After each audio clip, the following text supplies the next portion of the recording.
Hey, it's Rebecca, and you're listening to Resilient by Design. Today, I interview Cady North. She is a best-selling author of the book, believe it or not, it's called The Resiliency Effect. Yep. Perfect guest for the Resilient by Design podcast, if you do ask me. Cady North owns North Financial Advisors, and she helps women from all over the country act on their biggest dreams. And she helps them build resilience and financial resilience for the future. So I think she's a really great guest because not only does she talk about the financial piece, but she talks about the importance of your mindset and your money mindset. And this is something that I've really started paying a lot more attention to myself, recognizing where my limitations are, where I create limitations for myself based on what my perceived ability in finance. It's a good conversation. We do cover a lot of ground. We talk about imposter syndrome and, what it means to make a change in your life. She shares her sabbatical that she went on.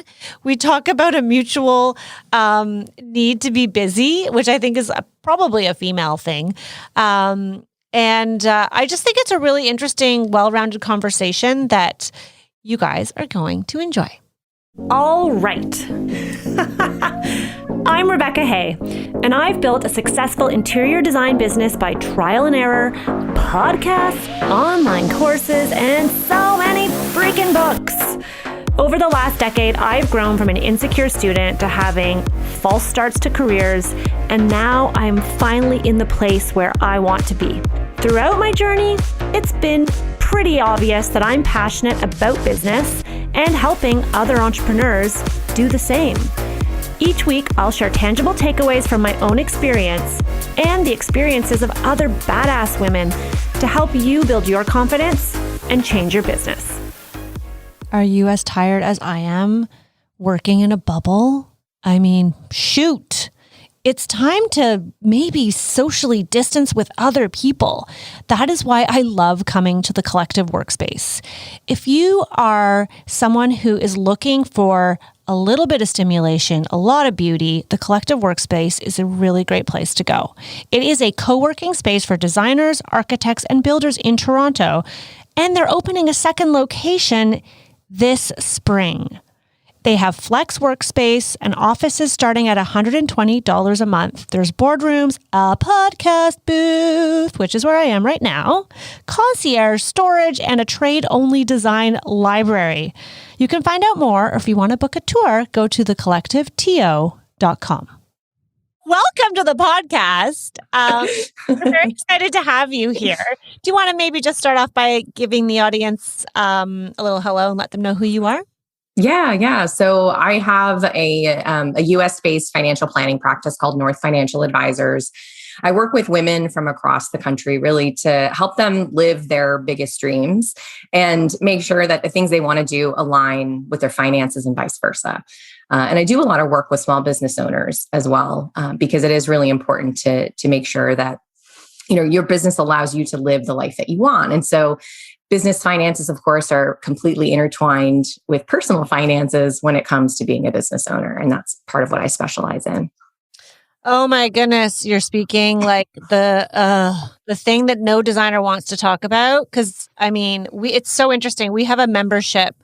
I have a monthly membership experience, and this month, and then now this will air after the month is done, but this month we're talking about finances, and we had somebody local come into our Zoom meeting this month to talk about all of the things, and literally I could see the designers' heads like exploding, like, what? I'm like, you lost me at finance. Like, it's like there's so much that I think as a creative, we're not necessarily educated in finances. Certainly, they don't teach it in design school, and it's certainly something that I've never really loved, which is why I stuck with the creative field, thinking I wouldn't need to know numbers. Joke's on me. I can imagine, like, you have so many small business owners who are creatives as well, or who probably do they struggle with the numbers the way designers? Oh, absolutely. I mean, people from across the spectrum actually struggle with this because it isn't taught at any level of education, no matter what you choose for your profession. So unless you happen to have parents who knew this stuff and were adamant about teaching it to you or sought it out specifically in school, most likely you're going to be very underprepared to manage finances. And so it takes a bite-sized approach. You sort of have to, learn a little bit here and there, but you do have to make a conscious effort to take an interest, because otherwise you're jeopardizing your own sustainability, as a business owner. Yeah, for sure. I mean, oh man, I'm still working on it. Okay. And you wrote a book. Let's not get ahead of ourselves, called The Resiliency Effect. I can see it nicely propped behind you. Listening. She has a little shelf behind her. It's very cute with the book. Maybe what inspired you to write any book, and why this book? Yeah. So in my work as a financial advisor, you might think, oh, it would be a slam dunk for me to just write a how-to personal finance book. Those things exist out there. I could take my own spin on it. But actually, I wanted to write more about the inner journey that we all face inside ourselves. As business owners, as humans, our humanness comes to the table along with what it is that we do. But often our brains sort of mix those things up, and we define ourselves very heavily. We identify ourselves very heavily with what it is that we do. And that can allow us to kind of create trouble for ourselves. And it's something that I experienced. It took me far too long to start my own business because I was caught up in my own head with what I should be doing, what corporate letters I should be on, how I should be accomplishing X, Y, and Z. And so, I take a look at my own story as well as the story of more than 50 women who made this choice to live their life more in sync with their goals and their values, instead of just sort of doing what you're supposed to be doing. And I found it to be a really interesting take because I see it every day with my clients. So many of us have these big dreams, these big goals that we can tell people in our lives about, but virtually none of us are doing anything to start working to achieve them. First of all, can we just talk about the parallel, the resiliency effect, and you're on the Resilient by Design podcast? It's like it was meant to be. I love that title. And I want to dive into a little bit more, but I think it's especially impactful at this time in the world when everyone is really not everyone, but a lot of people have encountered challenges, resistance, working from home with kids, losing their job, starting a new career. Moving to a new town or city. There's so much happening right now in the world that I think it calls for that resiliency even more. And I love that. I love the word resilient because to me, what it speaks to is, and it's especially for women, I think, and I mean, I'm not going to speak about what it's like to be a man, but as a woman, it's really something that we are naturally resilient. We are naturally able to overcome obstacles, failures, if you will, and push through.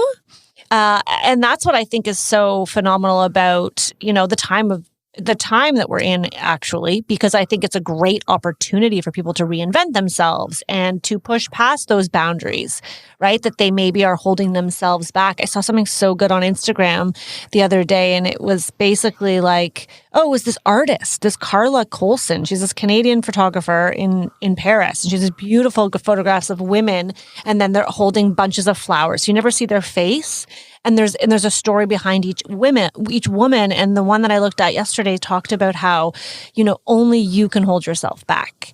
And that's where I think this idea of resiliency, and I think what you're going to get to, but I could be wrong, is that idea of mindset where, because I'm really trying to work on my money mindset right now and not talk about myself as someone who's not good with finances, because then it becomes a self-fulfilling prophecy, right? Right. And I don't know. I haven't read your book. Now I definitely want to. Is that sort of where you go with that idea behind the resiliency effect of women pushing past those boundaries? Do you get into finances in the book? Tell me. Yeah, absolutely. I mean, it's sort of an amalgamation, right? I mean, you can't totally divorce finances from these discussions. And, a lot about what I talk about in the book is how we try to make the inner journey match the outer journey, right? And the only way to really do that is to look inside yourself and to consider what baggage and what things you bring to the table that may be good for you or maybe holding you back. And that's sort of this I view resiliency actually as a double-edged sword, because all of the things that we've been through, all of the things that we've bounced back from also have this sort of reactionary component where we're going to have an automatic response to things in our life that sometimes could hold us back really from taking a risk. We're going to be more hardwired for safety and security. And so the only way to figure out how to navigate that so that it doesn't hold you back is to really do that inner work and to do that kind of inner discussion with yourself to figure out, where does this come from? Like, why am I reacting this way? Why does it feel really unsafe for me in this moment? Whether it's dealing with finances, like you're talking about, or, making a leap to actually do something different with your life. Mm-hmm. Yeah. And I think that was going to resonate with a lot of my listeners, because a lot of designers are sometimes afraid to take that step to the next level, whether it be something as small as charging for a consultation or raising their rate, right? Or it could be something even greater. Maybe it's stepping into a new business model or a new way of doing things. And I think, tend to hold ourselves back. Oh my gosh, so interesting. Okay, so in your book, you talk about business, right, and to-do lists, I think. So what do you like? Talk to me about this to-do list idea. Are you pro to-do lists or are you against to-do lists? I'm very, very anti to-do list. And this goes back to my own resiliency thing. Okay, I want to talk about this because designers love a good to-do list. Like, check it off. It feels so good. What's wrong with checking something off a to-do list? Because then you feel like a little sense of accomplishment. Of course. But what happens when you're trying to feed the beast constantly is you have a never-ending to-do list. And so... Yeah, I mean, that's a problem. And I know that it's a problem for me because what happened to me prior to starting my business was that I was caught in a sort of a never-ending to-do list cycle. And I had multiple types of to-do lists. I had my career to-do list. I had my personal to-do list. I had my exercise to-do list. I had my food to-do list, and these were all the things that helped me feel really safe and secure because yes, I could check these things off my list. But what I found is that I completely filled up my life with all of these to-do lists, and filling up my life meant I didn't have time for anything else. None of the introspection, none of the thinking about how I could actually take those steps to live a different life. None of the, getting real with the very real fears I had about starting this business that I had, thought about for almost a decade before actually doing it. And so in my opinion, to-do lists take up too much space. And there's many other ways, and it's different for everyone, but there's so many other ways of monitoring kind of what you need to do and how you do it. And my favorite way to do that is through time boxing instead. So I visually see like what my week and my month looks like. And then I'm able to block out spots for recharge and replenishment, because that's the thing that most people forget on their to-do list is how are you going to make sure to nourish yourself? Yeah. Okay. So I want to dive into this more because I talk about time blocking a lot and I'm super curious. I don't know if I'm doing it right. I'm sure there's not a right way and a wrong way. But maybe can you just talk a little bit more about that? I get that question all the time. What do you mean by time blocking? Like, tell me more. So can you tell us more? Yeah, sure. So I use kind of a color coding system on my calendar. So, client meetings, prospect meetings, they get a green, I visually can block those times off. And I can also block off prep time and post time because I want to make sure that my whole energy is available and ready for these types of meetings, right? And then I have other things like project time. I have creative time, and then I have other things that are like more working on the business type things, like maybe I meet with a study group and that gets a different color, or I do some work to research something about my business, right? And so it comes up that I allow clients to book time with me at least like 2 weeks in advance, but they can't book sooner than that. So I already know 2 weeks in advance what that week is going to look like. And I can start filling up the week using time blocks to accomplish and achieve various projects that I want to accomplish. And it does take a fair amount of accurate estimating of what you're going to spend on some of these projects. But I also forgive myself if that it doesn't take as long or it takes a little bit more time. I know that I can be responsive to that because I do build in kind of buffers on purpose for some of that so that I'm never, 15 minutes late to each meeting because the meeting before it ran over. Yeah, that's something I've been trying to do is the buffers. So we do I'll do an in-house consultation for my design business. And I've said to Vera, who booked your guesting on the podcast, but she books also all my client consultations and she'll just put in the 2-hour time block.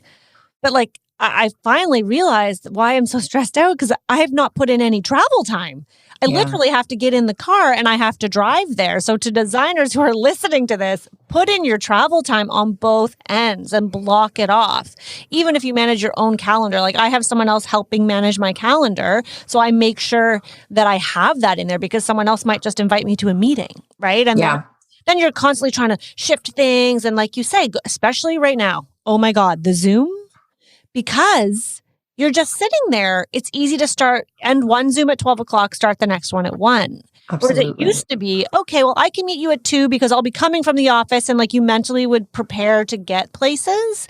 So I think that buffer is so good. I like the mental, and it's so funny. Before today's podcast, I put in, this is the first time I've done it. So it's weird. It's almost like you were already channeling your thoughts to me.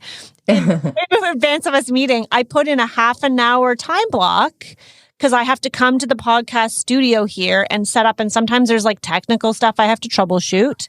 And I put in a time block and I was like, why have I not been doing this all along? This is brilliant. Yeah. And I've even sort of up-leveled where I use automation tools, like Zapier. I don't know if you're familiar with that tool, but whenever people schedule meetings on my calendar, Zapier automatically schedules that pre and post time block for me. So I don't have to sit and manage my day and fiddle around with things. It's automatically the robots just take care of it. I love robots sometimes. That's awesome. What I know of Zapier, I don't know. It integrates all kinds of different things, right? I got to look at that. That's great. For sure. Gosh. I just had a thought about that with the time blocking. I'm curious what your thoughts are on when you try to set up an ideal week. Have you ever done that where you're like, this is going to be my ideal week where Monday, for example, this is my ideal week. And those who are listening, you can't see I'm doing air quotes because clearly no week is the same. But the idea is Mondays are team meetings, status, make sure everyone's on the same page, check in with everybody. Tuesdays, ideally, I focus on marketing and all the coaching, all the things to do with my online courses and my membership. Wednesdays are blocked off, air quotes, for design meetings with my team. So my team's available, or I make myself available and try not to do anything else so that Wednesdays I just meet with my team. And then Thursdays and Fridays, every few weeks is podcast recording and or other. And I've been trying to stick to that. Is that a good thing to do? Or is there, I'm just so curious what your thoughts are on that. Dedicated days. The reason I did it is because I mentally jumping from one type of task to another, I'm not as effective. If I can be here in the podcast studio for the rest of the day, record a bunch of solo episodes, maybe type some things up, and I'm all thinking about Resilient by Design and helping designers, I can get a lot more content together than if I just do one podcast and it goes up out to meet a client. That was sort of my thinking. Yeah. No, I love the idea. And I think it works for a lot of people. The problem where I run into is that I might have more of an ideal month versus an ideal week that I repeat week after week after week. The idea of creating an ideal week is great because it does get you thinking about batching or bunching types of activities in one place. But in practice for me, I'm not necessarily going to spend all 100% of my Mondays on one particular task. Some Mondays I may feel up to it. Some Mondays I may not. And so part of my journey is giving myself permission to have some flexibility there, because if I go way too rigid with my schedule, it's kind of like just replacing to-do list with some other thing, Right. Yeah. I like that idea of a monthly. I think that's interesting. I want to explore that idea. Yeah. I like that. Like the third week of every month, I'm like working and whatever. Yeah. I like that. Yeah. And I think that allows for other really useful productivity tools. Like I find it really useful to change locations, especially when I'm working on creative projects. Sometimes I work way better sitting under a tree in the park than I do sitting at my own desk. And sometimes if I'm feeling stuck, I really need to be responsive and go take a walk instead of just forcing myself to sit there and complete a task. Yeah, that's something I started to do, especially with now that in Toronto, we have warmer weather. You live in San Diego where it's always nice. But it is just like, when you get into that space and you're like, oh, and you feel like you have to push it and you kind of look at and there's like that sort of unsettled feeling. Lately, I've just said to myself, Rebecca, get up, grab the car keys or grab the keys so you can leave the office, go for a walk in the parking lot because I've still been going to my office, walk around the block. And I'm always so glad I did it. And it takes 15 minutes, even half an hour max. And then I'm able to actually refocus because sitting at a computer all day, so draining. Totally.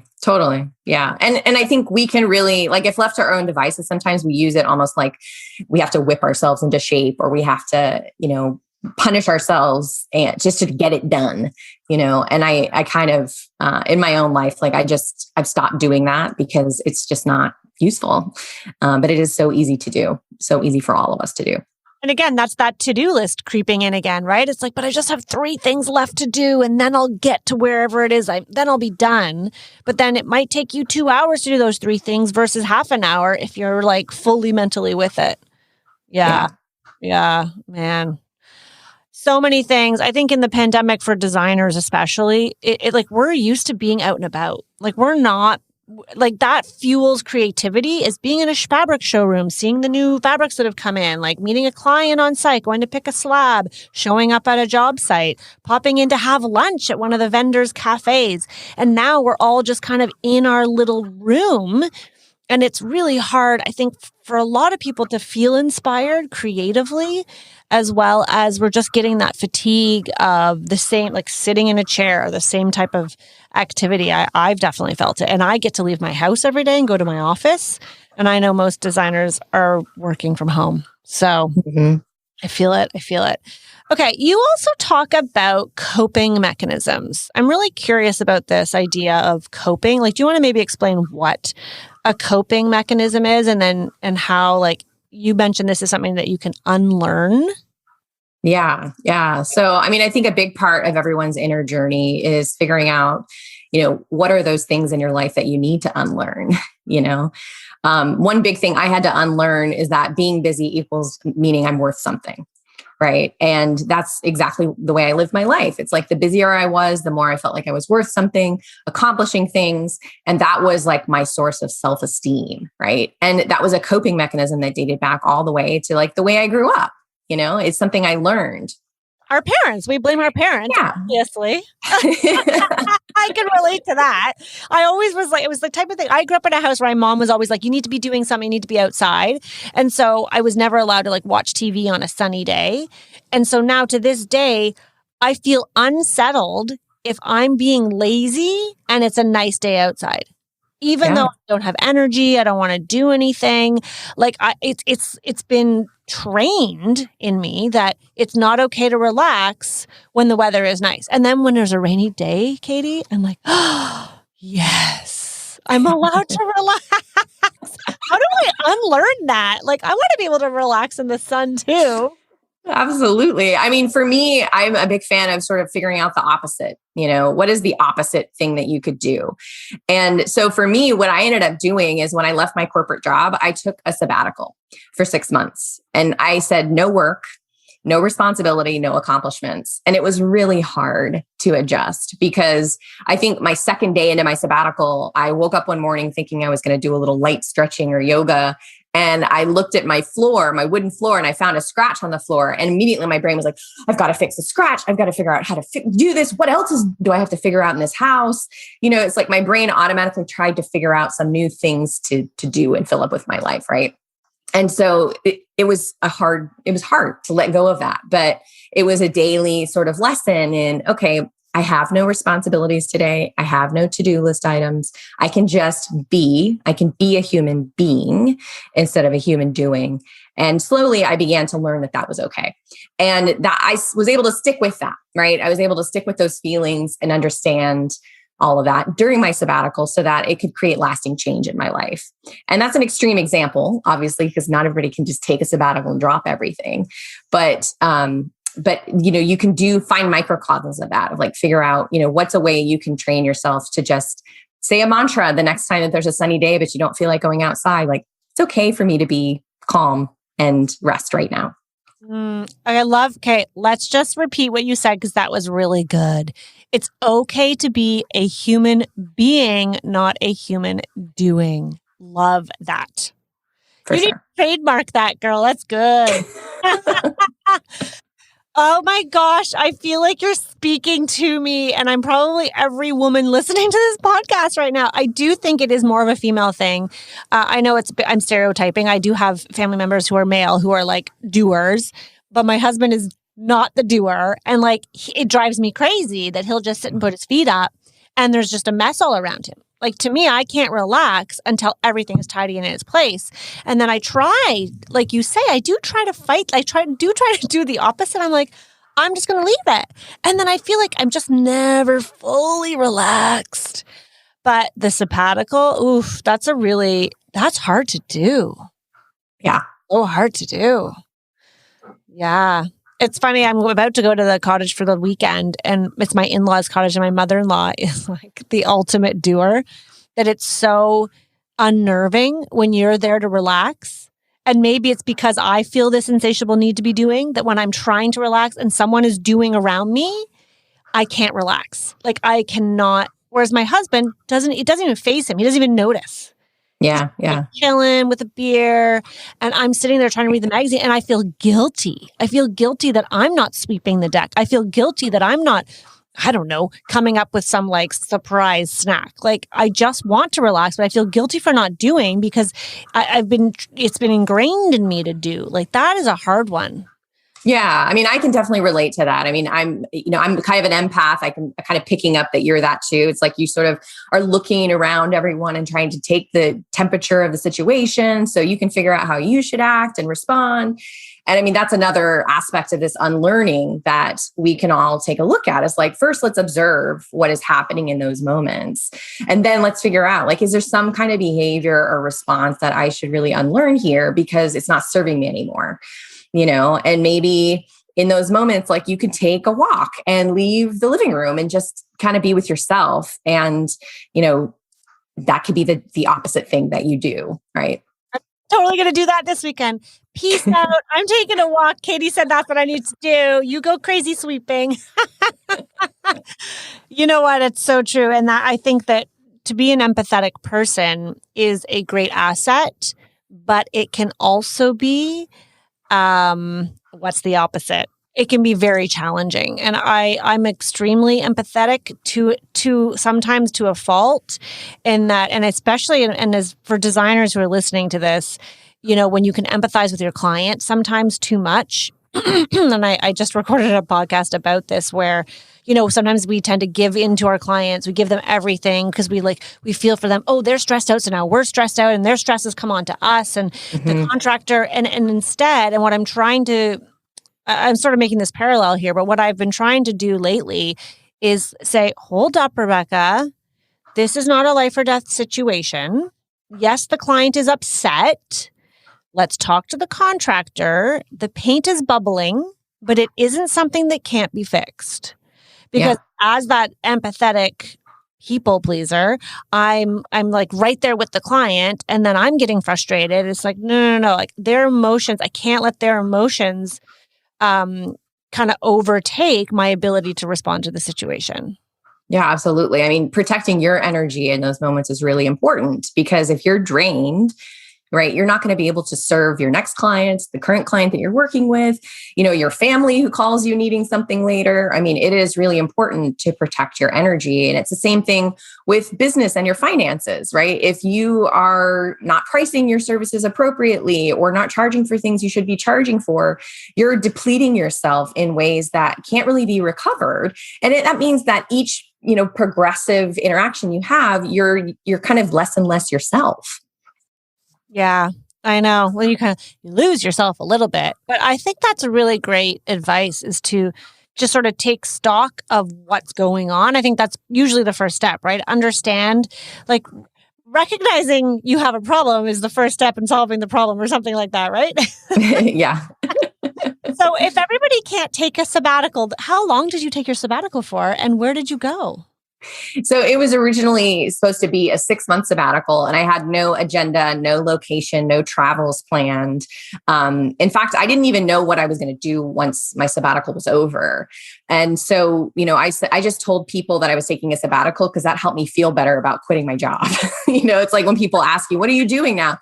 Oh, I'm taking a sabbatical. So I didn't really have a whole lot of plans, but that worked out well for me. I mean, it was good to not have any plans and to not have, things that I was going to achieve. And the unstructured time allowed me to get really creative and explore, right? And what I found in practice is really that after about 3 months or so, my brain was already in the background without even trying, like kind of solving some of these problems. And like, oh, maybe you should research this or that, or maybe you should have a lunch with so-and-so and talk about this potential thing, And I talked to other local financial advisors who had their own businesses. And I started thinking, well, does it make sense to go work for one of them and kind of learn the ropes? Or does it make more sense for me just to go out on my own? And so it was helpful to speak with people one-on-one and sort of learn, what has been learned from what other people had done in the past. And so from that moment on, it's like, it wasn't work necessarily, but it was sort of, taking steps toward figuring out the next steps. And that was a sort of a safe and slow way of like easing into what would eventually be the debut of North Financial Advisors, which started in 2015. Is that when you wrote your book? No, my book came a couple of years later. I actually wrote it last year at the beginning of the pandemic. So pandemic year equaled book writing year, which was kind of interesting. That's awesome. I feel like that's a lot of authors have had that time and space in the pandemic to actually, like, I launched this podcast in the pandemic. I launched my first online course in the pandemic. There's something about the pandemic that I think it shifted everyone's mindset a little bit and kind of allowed some of us, anyhow, definitely me, to kind of refocus and say, hey, wait a minute, like, what is it that I really want to do? I don't know if that's how you felt, but that's definitely how I felt. No, absolutely. And I actually made the choice to start my book before the pandemic started, but it turned out one of my big worries with starting this process was like, how am I going to have time? I'm juggling all these things. Well, sort of the pandemic made my mind up for me. It was like, oh, you do have time. Nobody's traveling anywhere. Nobody's doing anything. And so it just sort of worked out. It was sort of kismet. But yeah, I mean, I agree with you. I think the pandemic has really allowed people to evaluate what is important in their life? What do they truly value? And is it something completely different from the way you're living your life right now? A lot of people said yes, and they've been making big moves. And so it's been an interesting catalyst for so many things. Yeah, for sure. And I think for anyone who was kind of doing their life on, and not necessarily autopilot, but in some ways autopilot, right? Just kind of like status quo, like this is what's expected of me. This is who I am. I definitely think it's given people some space and room to reevaluate and make a decision of like, do I want to change? What do you, I know you talk a bit about this sort of mindset stuff, but do you have any advice for listeners who haven't maybe necessarily made a big change, but they feel like they have big dreams.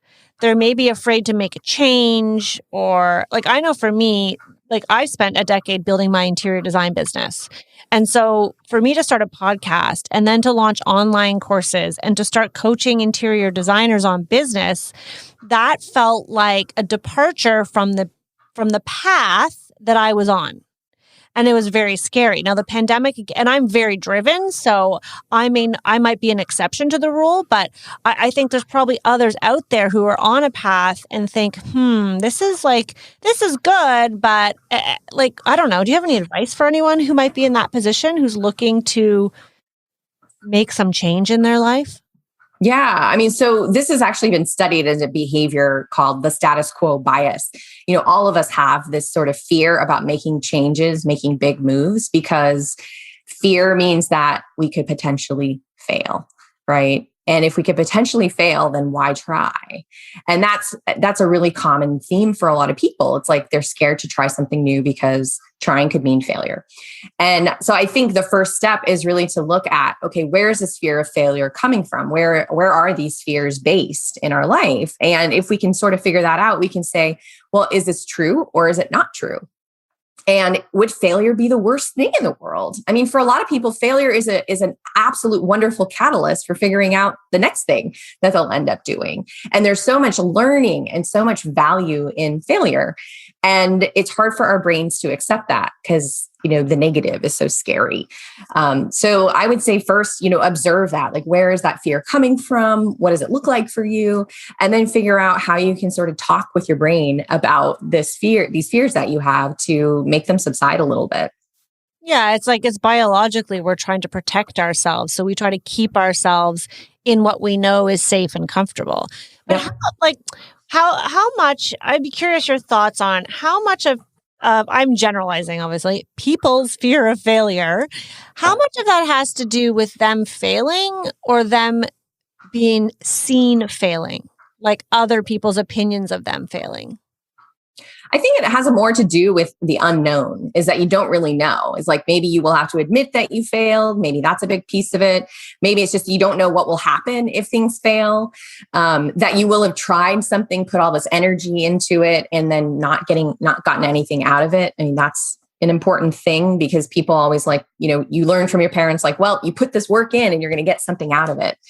And so, it could be all kinds of different viewpoints that are floating around in your brain, right? About where this fear is coming from. And I think that's why it's important to do that inner work to explore it and just observe it at first. And you don't necessarily even need to fix it at first. You can maybe just observe it and then see what happens.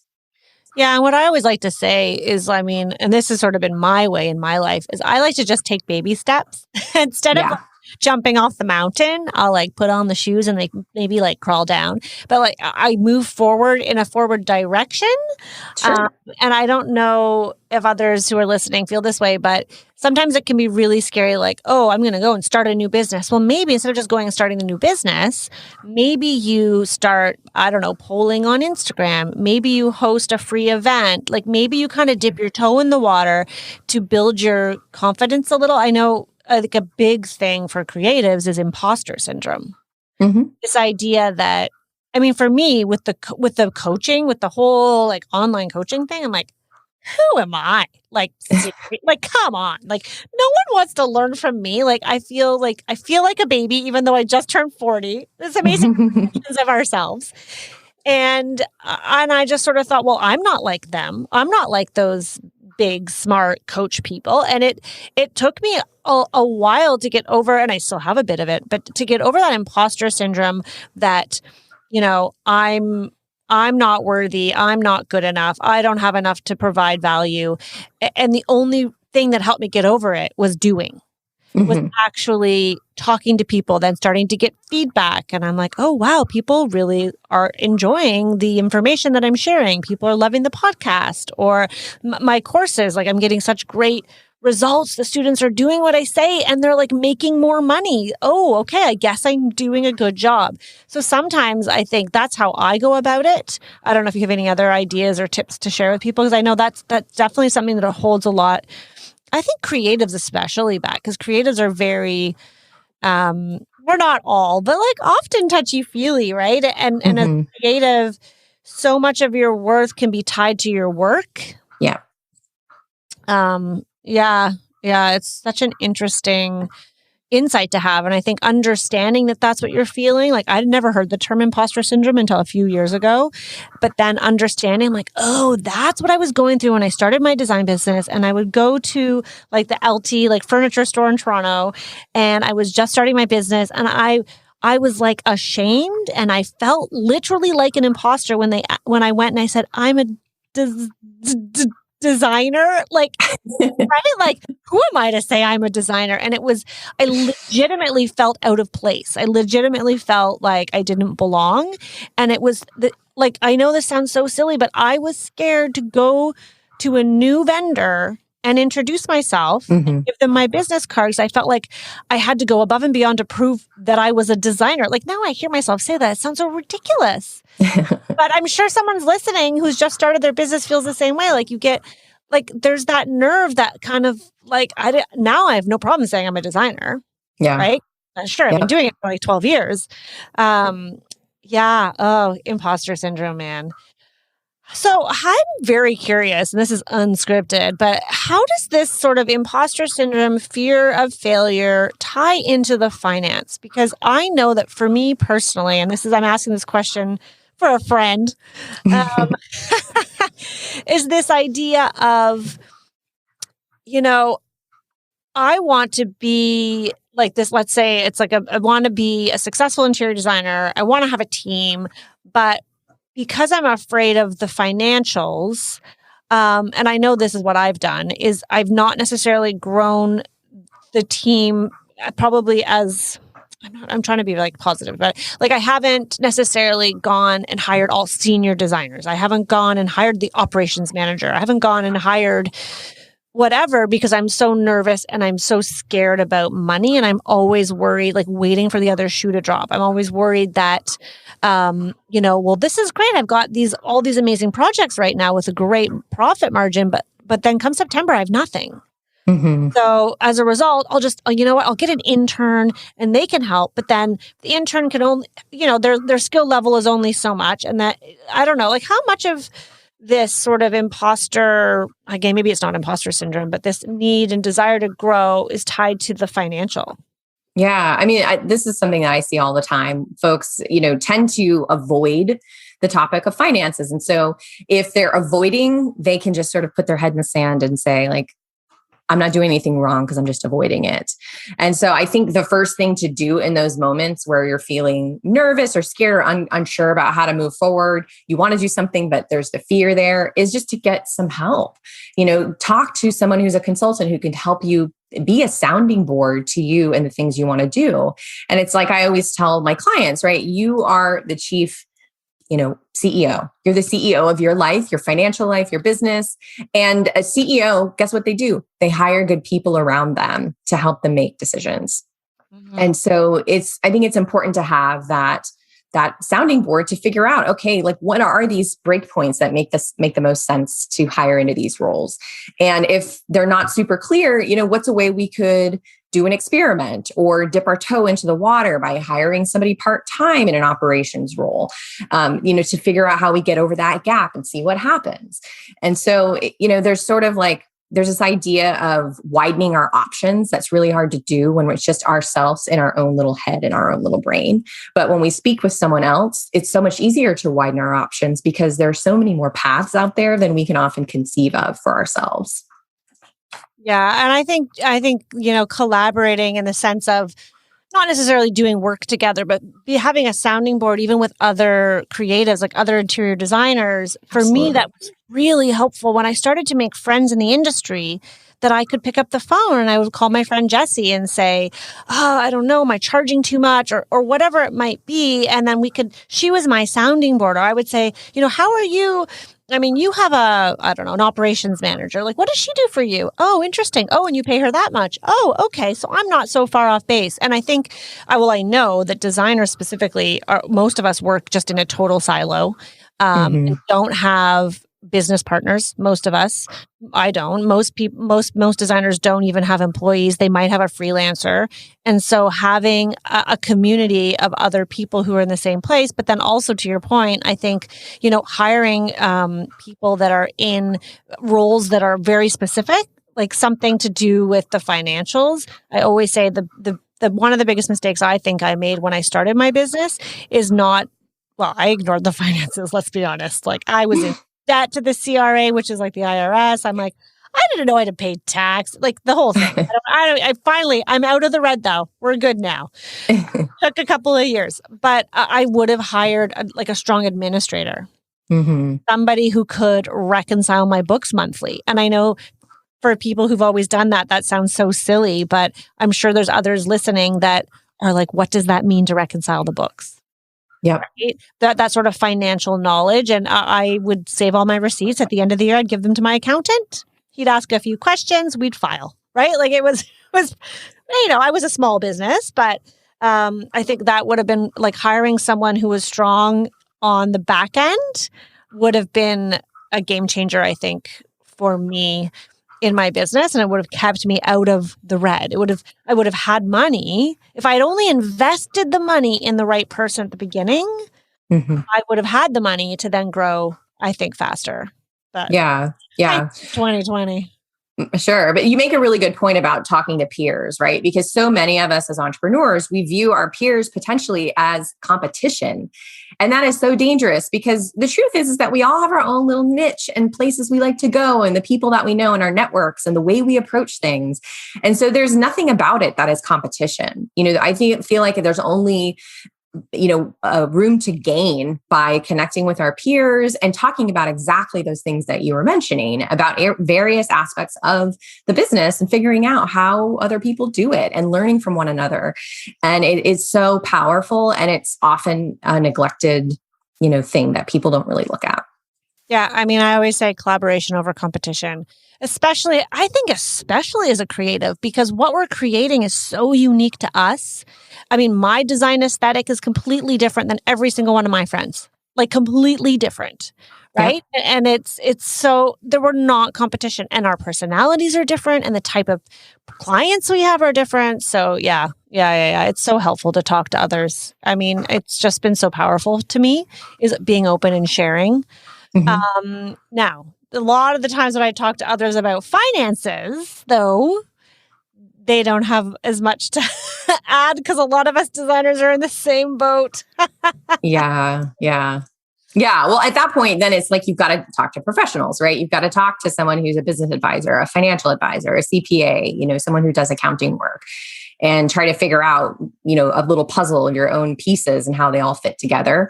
And it may take you may learn from different professionals in different ways, Totally. So you have a podcast. Are you on a podcast? Or you're I was doing a podcast last year, collaborating, and then we wound it down in light of doing the book and all that stuff too. So I have a little podcast portfolio. And then since the book launch, I've been doing quite a lot of podcasting, just being as a guest. And then do you have clients? Like, tell me about what it looks like to work with you. Do you have clients one-on-one? What is your, I mean, obviously you have your book. Can people hire you, like small business owners? Yep, absolutely. So I work with people one-on-one. I think that's the most valuable way to work with you because, the work that I do is so customized to each client. And, we'll do a lot of work around your profitability, figuring out the kinds of metrics you should be tracking, both the obvious financial things that make the most sense for your business, but also maybe the less obvious things, the things that nourish you in your business, right? Because as I said at the beginning, if you're not nourishing yourself and replenishing yourself, you're not creating sustainability. And so there's all sorts of things that we talk about through that. And I do a lot of work to learn, what makes my clients tick and what is most valuable to them. And through a lot of the kind of inner work that we do, there's often a lot of self-discovery that happens through that, which I think is really fun to kind of facilitate with my clients. So I'm going to ask you a stupid question because I know that this is something that I struggled with and I know others do too. Do the people who work with you have to share their finances with you? Yeah, that's part of what I call getting organized. So there's a really important component to working with me, which is we spend some time, a few weeks getting organized. And this is so valuable, right? Because for many of us, we don't do a full review of everything. We've got accounts here and there thrown about. I don't know, maybe that's still there. I haven't thought about that in years. And so it is a really valuable process to just figure out like, okay, let's put everything in one place. Where are the insurance policies? Where are the accounts? What does the P&L look like? Have you looked at it this quarter? And spending some time investing in yourself in that way, it pays so many dividends. And it obviously, it can be hard and can be time consuming, but the feeling afterwards is like relief. Like, even if we know where everything is now, we don't necessarily what we're going to do with it now that it's here, but we know it where everything is. And that's such a relief. And then we can begin the actual process of, starting to look at money coming in and money going out and what that looks like and what your investments look like and how you manage risk and how you take a look at buffers and, emergency funds and things like that. Oh, that's so, yeah, I'm kind of going through that right now. I brought on an operations manager because I was like, I need somebody to help get everything in charge, in control. And she's actually a past client of mine who's kind of just helping out part-time. Like you say, like she's just come on to sort of help part-time, and because she's looking for something to do in pandemic. And it's been really powerful. Like she's kind of had me look at the numbers differently than I would ever have done. And like we did this exercise the other day, which was like, she's like, well, what's your run rate? Mm-hmm. And I'm like, I don't know what that means. I'm like, I have like emergency fund. Like, do you mean like the runway? Like if like I had no clients? And she's like, well, sort of. And then so she went through, and I don't know if you do this exercise with your clients, but she went through all of my expenses. Yeah. That were not related to projects, which I've never done before. So kind of like, if you don't have a project, well, then one of the expenses you would not have is you would not have a designer. You wouldn't have a project manager. So took out all of the labor. And it was so interesting. She's like, okay, so for your runway, like in order to stay alive, whatever, you need this much money. Okay, so then if you bring on a project valued at, let's say, $100,000, okay, well then, and then what could you afford for people? And it's something that I've always wanted to understand. Like, I could never figure out. And of course, I attribute money to multiple things. I'm sure you see this, where you're like, oh, well, that $10,000, I'll just use that to pay for like Suzanne. But then on another day, I've attributed that $10,000 to investing in a new website. And it's all like in my head, like, oh yeah, I can do all the things. But it turns out that one $10,000 does not multiply into $30,000. Like it doesn't. Yeah. And so looking at, I've struggled for so many years on how do I know how many people I can afford? How do I know what caliber of talent I can afford to hire? Because that's been a big part for me scaling my business and trying to take a step back from the design business and just focus more on the online coaching and the podcast and everything. I want to make sure that I have a good, strong team, but I've always been scared. Either I take a leap of faith and I just hire someone super experienced and I hope I can pay for it. I'm sure you've seen that.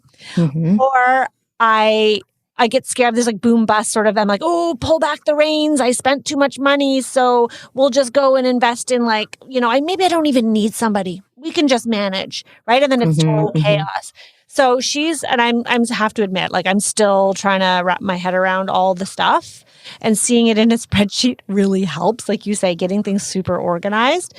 But that was a really powerful exercise for me to see that, oh, somebody else, like you might think you can do it yourself, but when you have someone who's a professional come on, who they can show you something that you wouldn't even have thought of. And that was really powerful for me. Absolutely. Yeah, for sure. But I asked that question about sharing their finances because I know a lot of designers, like we hold our money really close, and you're worried that if you show someone, there might be judgment, right? Or there might be, or they might find something that you don't want them to see, or it might. A lot of times, it's more like you're scared because you know what you're going to find, but you're scared to find it, kind of thing. Yeah. I was like, oh, I don't actually have money in the bank that I can spend on a trip. Yeah. There's definitely that fear a lot. But, a lot of times what we discover is that you've been doing things right.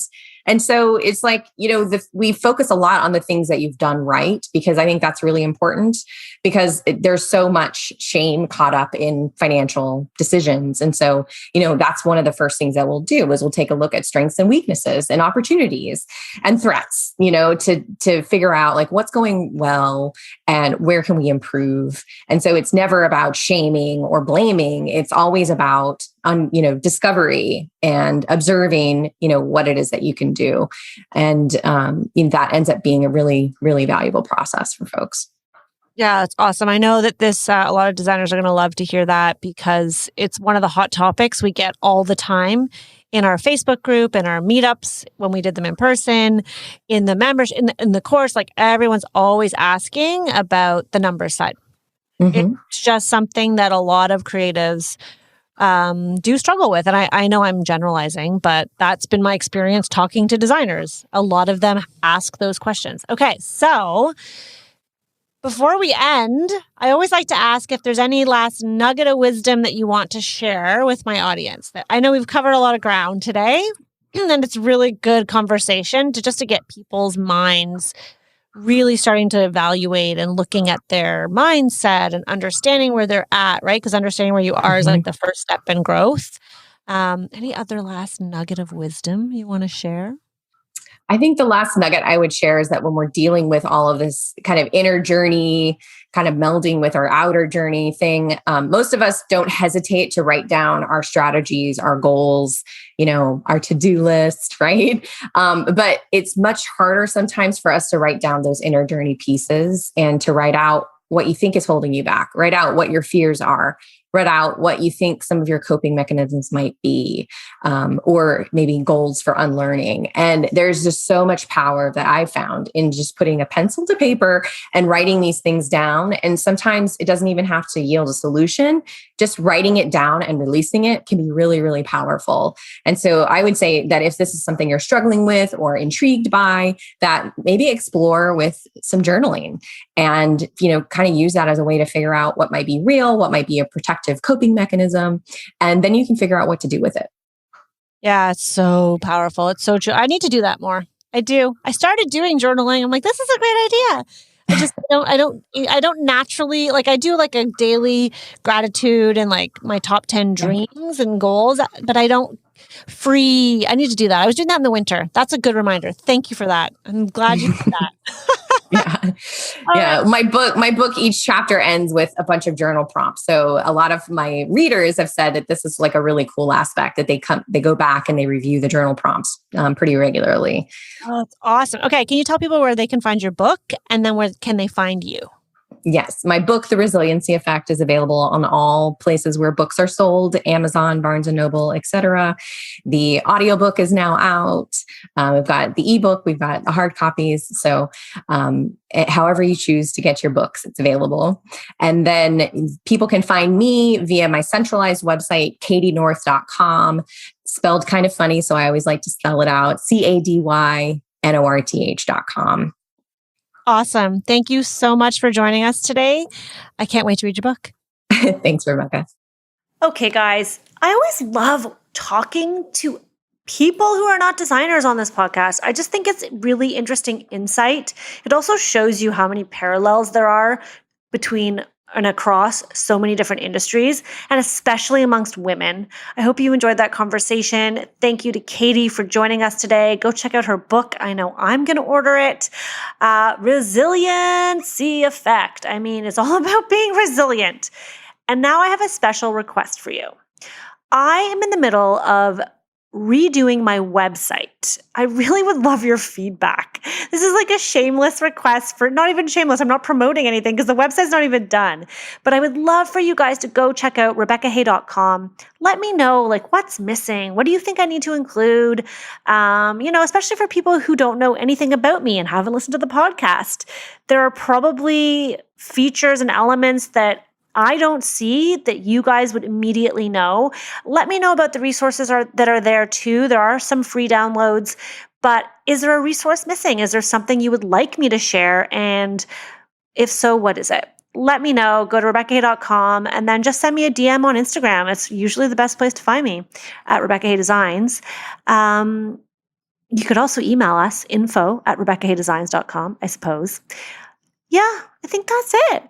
And stay tuned for some other really exciting things coming up as the summer kind of unveils itself. I don't know. All right. Thanks for listening, guys. Have a great day.